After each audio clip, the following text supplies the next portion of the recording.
राकेश भाई, पिछली दफा जब मैं आपके पास आया था, आपने कहा था कि भाई 2004 से 2013-14 तक यूपीए की सरकार थी, वो कार्रवाई कर लेती। दिबांग ने भी, अभिज्ञान ने भी जिक्र किया, मैं तीसरा एक और शख्स भी लेकर आऊंगा।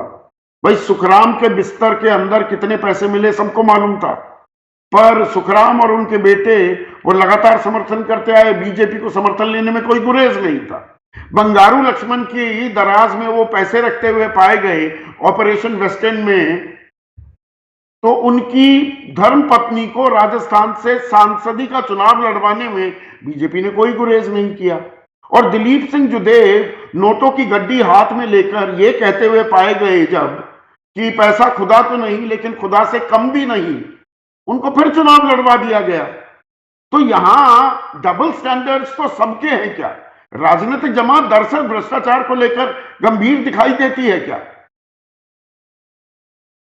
जी भाई, मैं भारतीय जनता पार्टी को प्रमाण पत्र नहीं दे रहा। मैं तो सिर्फ ये कह रहा हूं कि अभी जो सलाह देने की बात आई कि जनता को सलाह देना चाहिए, तो कांग्रेस ने अपने हाथ से एक बड़ा अवसर जाने दिया है। 2004 से 2014 तक उनके पास उतना ही ईमानदार चेहरा था जितना ईमानदार चेहरा 2014 से अभी तक है। प्रधानमंत्री मनमोहन सिंह जी ईमानदार थे। आपने कहा काजल की कोठरी में, काजल की कोठरी में वो आदमी बेदाग था। उस व्यक्ति से भारतीय जनता पार्टी के किए हुए करप्शन के कार्य को जनता के बीच में समझाने का प्रयास क्यों नहीं कराया गया? उनका पॉलिटिकल तौर पे बाजार में क्यों नहीं उतारा गया? यदि ऐसा किया जाता तो 2014 के बाद यदि भारतीय जनता पार्टी की तरफ से कोई कार्रवाई की जाती तो निश्चित तौर पे ये होता कि सिर्फ तुम्हारी शर्ट भर सफेद नहीं है, शर्ट हमारी भी सफेद है।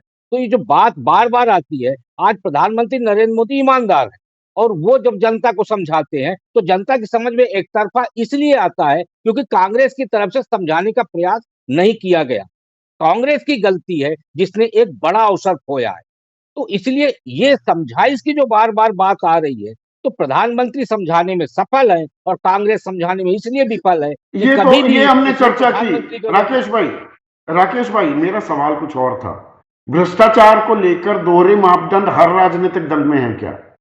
आरोप प्रत्यारोप तो चल रहे हैं, कौन जीतता है कौन हारता है, किसके आरोप चस्पा होते हैं, वक्त गवाही दे देगा।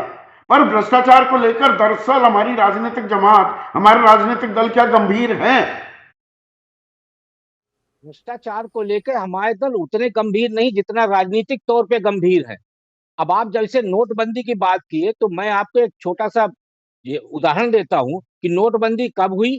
जब उत्तर प्रदेश का चुनाव था, उस समय नोटबंदी से समाजवादी पार्टी और बहुजन समाज पार्टी निहत्थे हो गए थे और निहत्थे होकर वो चुनाव मैदान में उतरे हुए थे।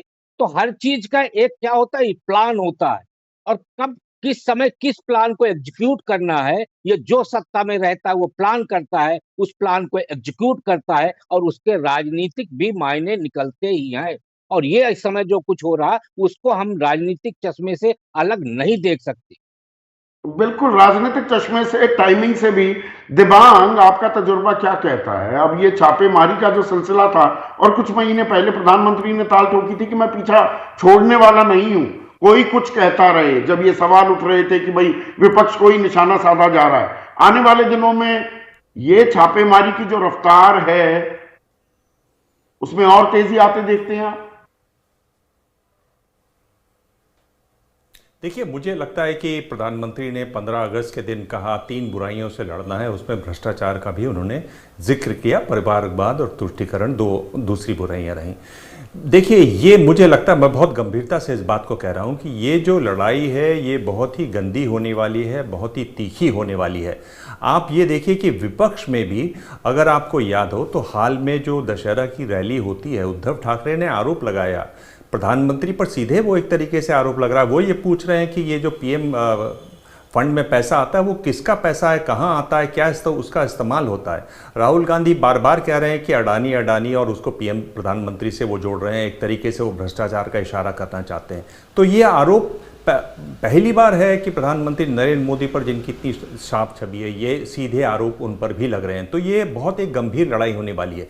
लेकिन इसमें बात एक है संदीप, ये देखने वाली बात है कि जितनी सफाई से, जितनी मजबूती से, जितने जोरदार तरीके से और जितने बड़े पैमाने पर प्रधानमंत्री नरेंद्र मोदी अपनी बात को कहते हैं, ये विपक्ष वाले उस चीज़ में सक्षम हैं ही नहीं।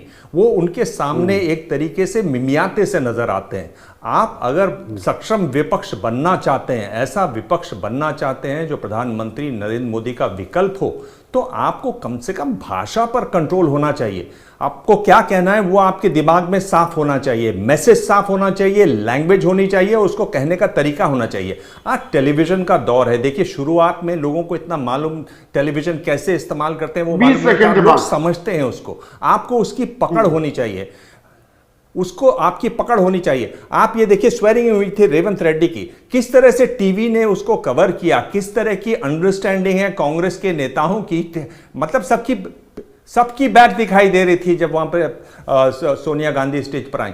आपको पकड़ नहीं है, आपको समझ नहीं है टेलीविजन की, आपको माध्यम की पकड़ नहीं है, तो आप कुछ नहीं कर पाएंगे। आपके पास कितना ही बड़ा हथियार हो, अगर आपकी डिलीवरी की मशीन नहीं है, वो हथियार आपके पास ही रखा रहेगा।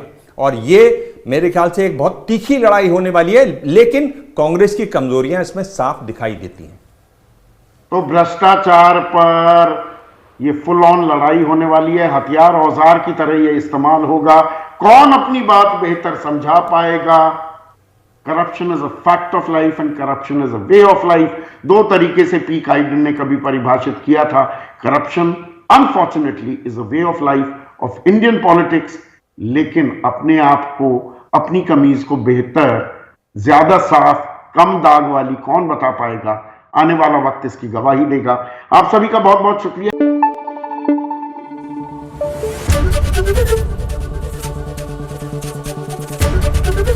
एबीपी न्यूज आपको रखे आगे।